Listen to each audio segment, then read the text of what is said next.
Ikaze kuri Rwanda News. Muri iki gitondo muri Repubulika ya Demokarasi ya Kongo ibintu byakomeje kuba bibi. Muvuga ibi bintu bimeze muri iki gitondo hagaragaye ingabo nyinshi za leta ya Kinshasa zirimo kugendwa mu mabisi zerekeza mu gace ka Uvira ahantu hakomeje kubera imirwano. Ni mu gihe hari amakuru avuga ko hari abasirikare ba FARDC bamaze iminsi barimo gutojwa mu buryo buhambaye aho bitezweho kuzagarura umutekano mu burasirazuba bwa Kongo. Ni mu gihe FARDC ikomeje iyo myiteguro. Ni mu gihe mu minsi ishize FARDC yakoze igikorwa giteye ubwoba kandi gitunguranye aho yarashe intwaro nyinshi za M23 ikazinda umuyonga yifashishije indege za drone zitagira abapilote, aho bivugwa ko icyo gitero cyagabwe muri iyi minsi ishize, aho iki gitero cyahitanye ndetse n'abandi baturage ku ruhande kuko izo ntwaro zaturitse mu buryo buteye ubwoba zigasakara mu kirere ndetse no mu bindi bice bigiye bitandukanye. Iki gisirikare cya Kongo cyakoze ibintu bigiye bikomeye aho cyagaragaje ko cyatangiye gutera intambwe ikomeye mu bintu bijyanye na tekinoloji n'ikoranabuhanga. Ni mu gihe amakuru azindutse avuga ko muri iki gitondo itariki 31 Mutarama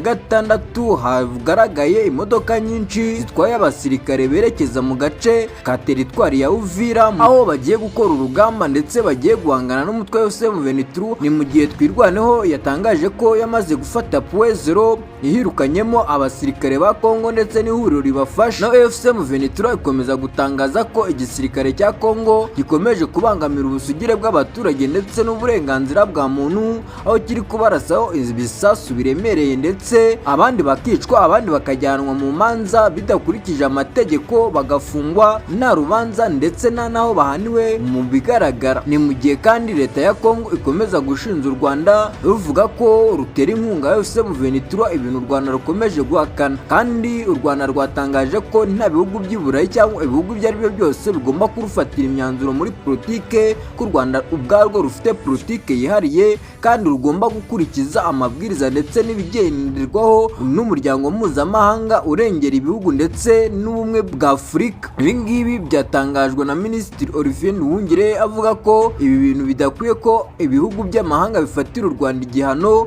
bivuga ngo ni ukurugenzura. Ni mu gihe kandi mu burasirazuba bwa Kongo imirwano ikomeje gukara hagati y'imitwe yitwaje intwaro igiye itandukanye, aho umutwe wa FDL ukomeje gutana mu mitwe n'umutwe wa AFC M23 mu ntara ya Kivu y'Amajyepfo. Njyumvaga ni Damu. Iyi ni Rwanda News. Gukora subscribe, kuri like, share and comment kugira ngo tujye dukomeza kubana mu makuru mashya kandi agezweho.